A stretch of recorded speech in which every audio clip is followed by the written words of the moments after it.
It is the battle of the sweeper, man. Get out the broom. Bring out the broomsticks. It's your boys from the Phoenix Suns, the guys that were ranked high after the Jazz. It was the Sun, the Valley of the Sun, the Valley of Chris Paul. He is a top 10 guy. You know that. Top 10 point guard of all time now with what he's done. Every team he's gone to has been successful. Could you imagine what would have happened with a healthy Harden? Harden and Paul. I mean, let's be honest. Let's just get into it real quick. Booker, a Harden with a better jump shot. Hey, what if I said that, man? Would that be rude? I mean, he doesn't have the handle, but much better jump shot than James Harden. And you see what happens when Chris Paul has guys that can shoot around him. It's crazy. We'll get into Denver in a minute. I'm going to talk about the topic and the headliner. I told you Aaron Gordon is no Jeremy Grant. I said that a couple months ago. I said it was a good move. Great move with what you had, but don't expect Jeremy Grant. Don't expect Jeremy Grant from Aaron Gordon. And I got nagged. I said, you don't know what you're talking about. Now you see I'm on these streets. You just looking in. Now, let's go into this real quick and check out what we got on the Suns that made them special. It was an all-around performance when you got contributions from all these guys. Something special happens. Jay Crowder, 9 points, 10 rebounds. Wow. Okay. Double-double for Jay. That's trouble. You're already in trouble if he does that because he's a defensive guy. Mikal Bridges, 14 and 6. What a pickup. I thought the kid from Detroit would have been better than Bridges. However, Bridges is a smarter player, and intelligence reaps benefits over athleticism, especially if you have a little bit of athleticism, and Mikal Bridges definitely has that. Ultimate glue guy for this team. Now we get into DeAndre Ayton. A little bit slow performance for him. 12.7 rebounds. He needs to do more, but he did enough defensively. We can appreciate that. Booker went off. 34 and 11. Yeah, that's Booker's numbers. 34, 11 rebounds, 4 assists. Chris Paul, 37 points to really shut the door on these guys with 7 assists and 3 rebounds. I hate to say this to you guys. Even with a healthy Murray, I'm not sure they would have beat this team. Okay? I'm sorry. I just got to be honest. Even with a healthy Murray, I am not sure that these guys would have beat this team. I mean, I just got to be straightforward with everybody here and not bullshit. I mean, it is what it is. I just don't see how they would have beat a Chris Paul at this level Suns. Saric put in 5 and 2. Johnson, Cam Johnson, all about who you pick up and the role they play on your team is not always the best talent. Cam Johnson, 7 points, 2 rebounds. He's fitting in well. Can you imagine Kevin Porter Jr. on this team? Wouldn't work. He drives the ball. I was mad in the draft. I said, why don't you get Porter Jr.? What the hell's a Cam Johnson? They're showing me what Cam Johnson is. They got players that fit the system, and it's making sense. Torrey Craig, another defensive acre. They got 2 of those. They got 2 defensive hot men, man. They got Craig, and then they got Crowder.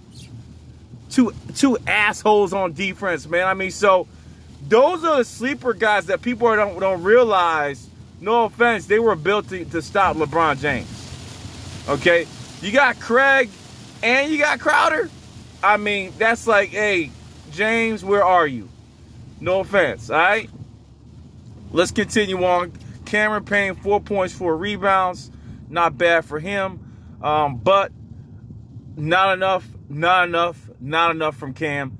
Got injured. I don't know if everyone saw the play. I don't think it was malicious. I just think Joker was trying to get the ball. He went a little bit harder than usual. Yes, he definitely did.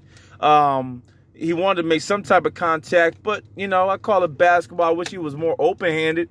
Could have scratched the man's face, and then we've been fighting. That's straight up. I'm not going to lie to you. Now, let's get into the Nuggets side and see what's going on.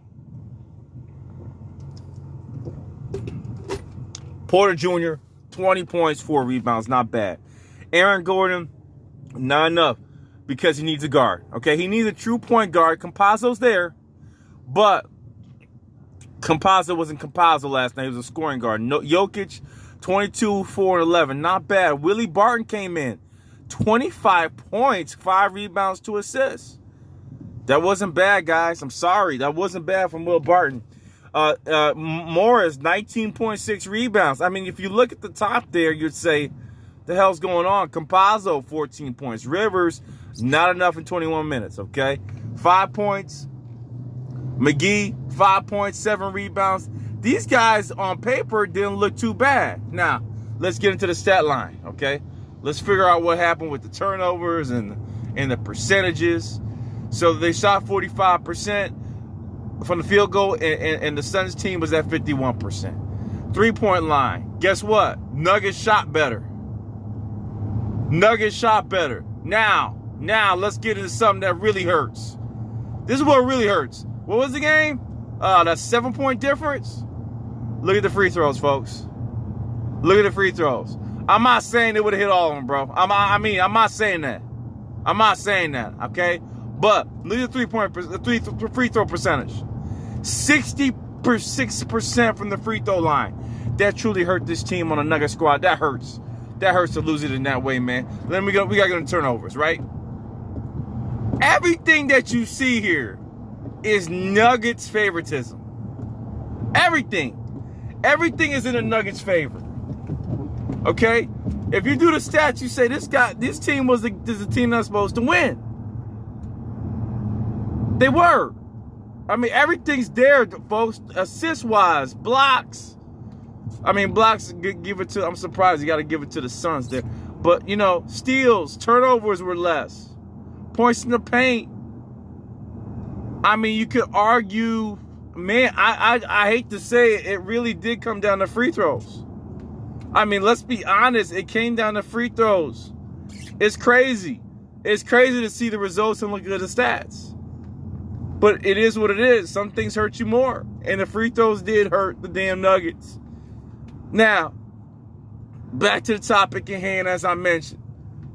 I talked about this. I said the guy is no Jerami Grant, and I got negged. I said you can't replace Jerami Grant, Torrey Craig, and Miles Plumlee like that, bro. You can't. That was an amazing lineup. That lineup was sick. It was the most scary. They had Bo. They were going to develop and get him somewhere. And you know, they had to let him go because of money. I get it. All right, so look, now we got this situation.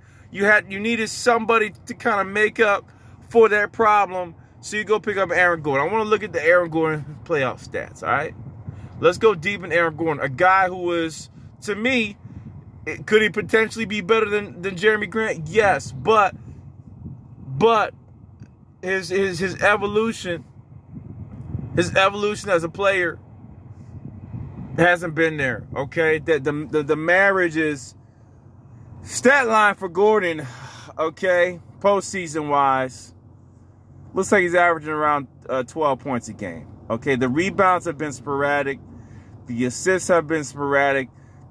The field goal percentages for what he's capable of, that game in Portland is what really he should have been, right? That's where he should have been at, okay? That's exactly where he should have been at. From a statistical perspective, 16 points and 8 rebounds, okay?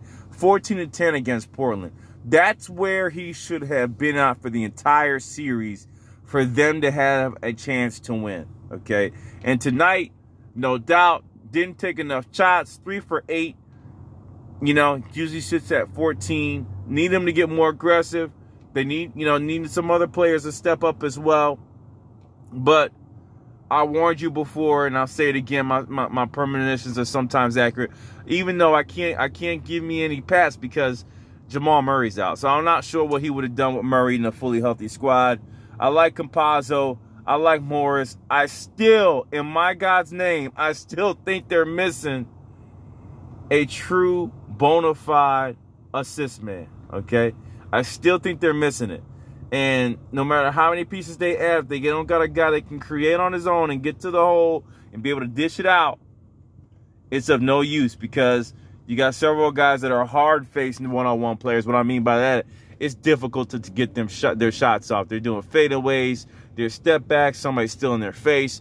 You need that boom, bing, boom, boom, boom. That Kemba, that Kyrie, that type of guy. They go bing, boom, boom, boom, boom.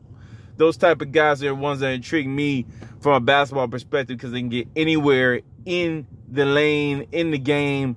And that's why I like handlers, because I think they control it more than a dunker. I think the handlers are the winners in this NBA, especially if they got a shot. That said, I'm going to sign off here with your boy Step Back. Nuggets, take a sweep. It's a shame, but the game is what the game is. I'm gone.